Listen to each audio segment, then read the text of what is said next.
As I've said before, and you may have missed it, so I'm going to repeat it.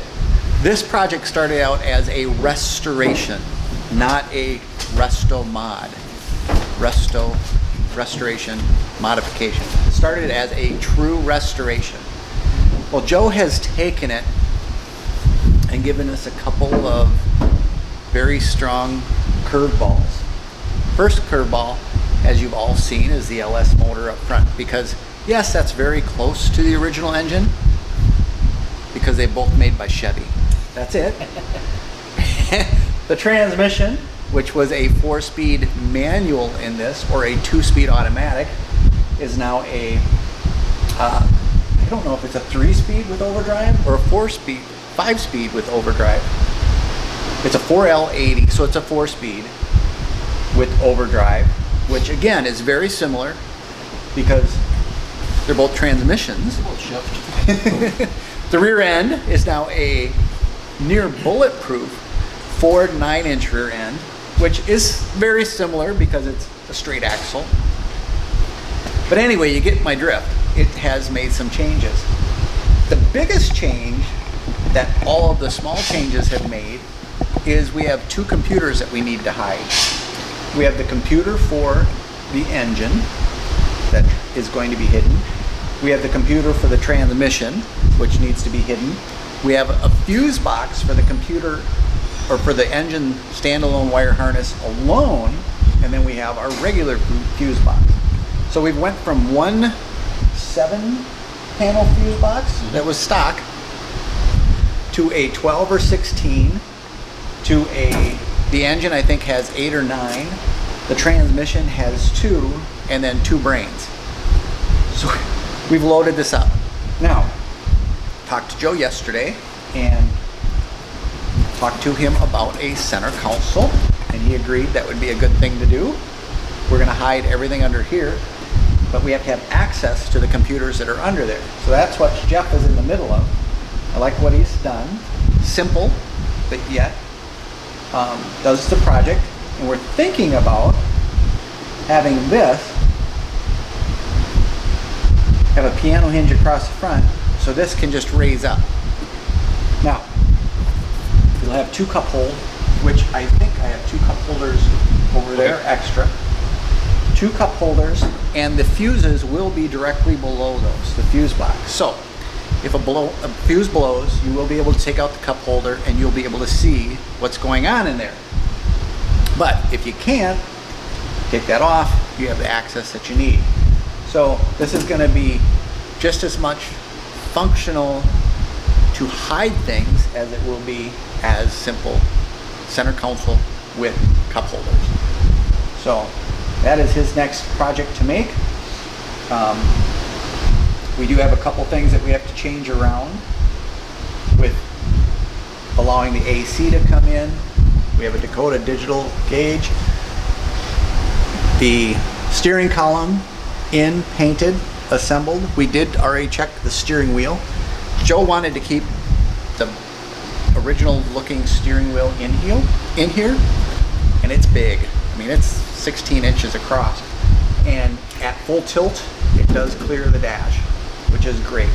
They're a very deep steering wheel. Joe did mention that he is a shorter individual and he doesn't want to put wood blocks on the brakes or on the gas pedal. So we're doing everything in our power. We got you covered, Joe. We really do. I don't think you'll ever need wood blocks. You're not really short. It's a pretty tight cab. Yeah. So anyway, the one thing about the gas pedal is it is adjustable up and down, so we can adjust it to fit him personally. And the brake pedal, we just have to change that out. We did change it to a firewall mount booster versus from 57. This is actually an access hole to the master cylinder. That is going to be plugged with the factory plug for that. So anyway, a couple small changes after we got far into the project, but nothing that has created any challenges to still have it look 100% legendary. The carpet looks awesome. It is a little bit different red than the red that we used. But even if it was identical, because of the texture and the pattern, there's absolutely no way that it would look correct, identical.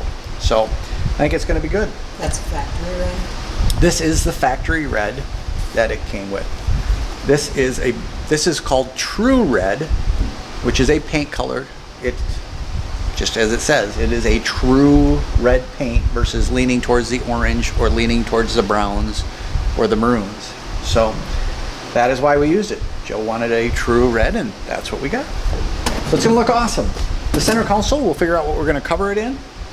I don't know if it'll be carpet or if it will be, it'll probably be a vinyl that matches what's going on, but it'll look good. Keep watching, more to come. A lot more to do, but it is final assembly time. So we're making headway. Does this come off? Yeah, there's two pieces of wood right here.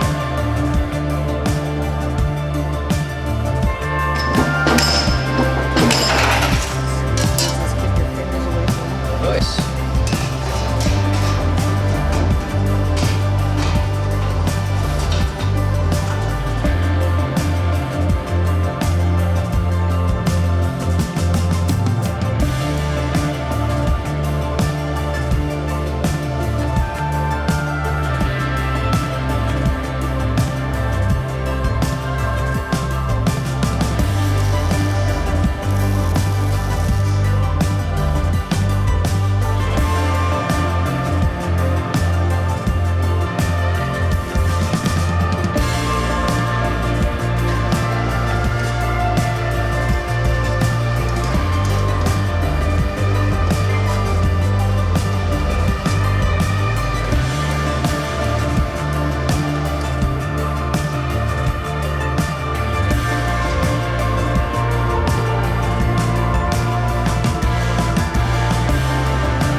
This is, as you know, the 1958 Chevy Cameo truck, the last year that they made them.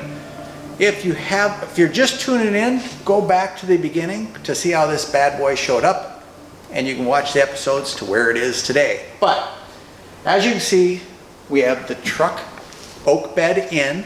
It is beautiful. Believe it or not, the oak boards, we bought them specifically for a 1958 Chevy Cameo. We finished them all up, and then we had to cut each and every one of them because they're the wrong length. The stainless steel, same thing. They're made specifically for a 58 Cameo, well, 55 through 58, but for this truck. The truck bed never changed. Not only did they not fit, but they were different than the wood that they made. So you have the bed at one side, the wood at one side size, and the stainless steel at a whole different side. So everything's made for this truck, and they were all different sizes. It's crazy. It's math. Use a tape measure, measure it, cut them all the same. Anyway, I went off on a tangent. This is looking beautiful. Access to the fuel cell. Spin it right there. You're good to go. Nice clean look. The tank is under the bed versus in the back of the truck, as you've seen during the build. Now this is a little bit something different. We came up with these because this is what's supposed to go there. It is a cast piece of steel. I don't know if they're cast or formed, but anyway, this is the one that is in the better shape of the two. It was painted black. It's pretty rusted. We were gonna sandblast this, do all the body work on it, and then paint it silver, but it wouldn't have looked right. So we have to outsource these pieces, but instead, Jeff made these, which go in the place of these. They are taller, they are the same shape. I made them taller because it's wood, and I didn't want them to be so thin that they would break. So it does give us a great transition between the bed and the fiberglass sides. Yes, it's not 100% correct, but it sure looks better than that. Until Joe finds the correct stainless steel in the shape that match the condition of the rest of the truck, that is what we have. Up front, we put in the sound deadening mat from Kill Mat. It has been a product that we have really enjoyed using. It really does the job. That entire thing is done. As you can see, Jeff has all of the wiring where it's supposed to go. My beautiful bride Kathy has the center console at home, and she is making the cover for it. So then that matches what the theme is. Obviously these never came with a center console in 1958. However, we now have 3 computers that we have to find a home for. Guess where they're going? Inside of that. So they're bolted right in, all hidden out of the place, out of the way. You don't see them. We did buy different fuses. The fuses that I bought, when they blow, a light will literally come on. So it'll be glowing red. So he'll be able to look, take the cup holder out, look, oh, got a blown fuse, and you don't have to search through finding if one is blown or not. So that will make his life a lot easier. So that's what we're going to put in all future builds. Now, check out the front end. Dun, dun, dun, dun. Da, da, da, da. Now, this is not the stance. There are no wheels underneath it. We have it down all the way. But the front clip, as you can see, is on. We still have to align it a little bit better and get all the gaps to where they need to be, but it's on.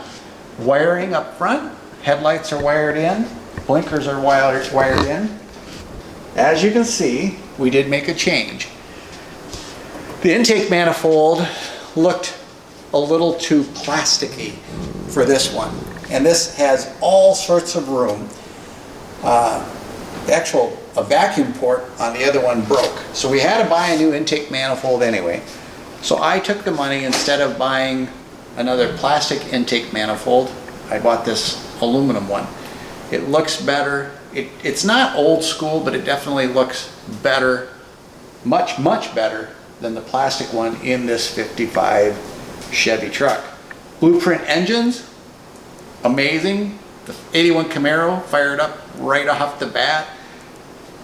This one's probably going to do the same. The bracket for the serpentine pulley, that looks beautiful in there. Does look just awesome. Brakes, we have a brake booster right on the firewall, so that's obviously different than what they came from factory, but it's just coming together nicely. Joe, you're going to love your truck. It is over the top for just beauty and everything. Just loving it. Anyway, the long and the short is, I wanted to bring everybody up to date to where we are and how we got here. There is a long road left. We have 2 customers that have been patiently waiting for these to get done. One is for a Willys pickup truck, and one is for a 52 Ford, not a carryall, Ford called them, anyway, like a panel van. They've been waiting patiently. We've been getting parts in slow for these. It's been taking longer than what it should because of those things. And now that we're on the home stretch, we'll be able to get those 2 in. So you know who you are out there. You're watching these videos, you comment on them. We do appreciate your patience. Your vehicles are coming in next. Anyway, long and short, the 58's coming along beautiful. Keep watching more episodes to come. We appreciate each and every one of you. Chris with Legendary Customs, based in La Crosse, Wisconsin. Thank you for watching, and tune in to our next episodes.